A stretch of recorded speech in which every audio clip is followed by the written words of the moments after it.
আসসালামু আলাইকুম রহমতুল্লাহি ওয়া বারাকাতু। দেখেন আজকে কি পাকাই দিয়েছে দেখেন, এই যে দেখেন মশলা ছাড়া আদা রসুন পেঁয়াজ দিয়া একটা মুরগি দেখতে কালার সাদা, খাইতে সেই লাগবো।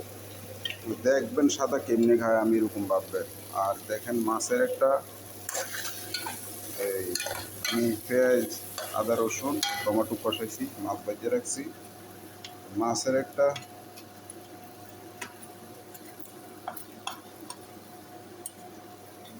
কষা বুনা বানায় মাছ, এই মানে শুকনো বুনা আর কি, আর কোনো কিছু দরকার নেই। পানি গেছে ব্যাস, শুকনা শুকনা বুঝে দুইজন মানুষ খায় আমি এই হিসেবে। দেখছেন এই হলো মাছের শুকনা বুনা, এই যে দেখেন, ঠিক আছে। আর দেখেন এখানে একজনের লেগে চিকেন বানাইতেছে, চিকেন ছাড়া খাইতে পারে না, মুরগির মাংস ছাড়া খায় না, তার লাগে চিকেন। আজকে পরে আমার অর্ডার আছে, ওই অর্ডার বানাবো। আর এখানে দেখেন সাদা, একদম সাদা। আর একটা বানাম কিছুক্ষণ পরে হেঁটে হয়ে যাবে একদম কালো,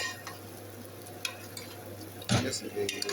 ঠিক আছে, এটার ভিতরে হবে একটু এক চামচ চিনি হবে, গোলমরিচের পাউডারটা হবে, আদা রসুন পেঁয়াজ শেষ, ঠিক আছে। এইগুলো কথা। আর সবাই একটা দোয়া শিক্ষা রাখেন, রাব্বি ফিরলি ওলি লিদাইয়া ওলিল মুকমিনিনা ইয়াউমা ইয়াকুমুল হিসাব। এই দোয়াটা পড়লে এই সমস্ত মুসলমান পরিমাণ সব আল্লাহ পাক রাব্বুল আলামিন মা বাবার আমল নামায় দেয়। এক জায়গায় শুনছি 700 নেকিও দেয়।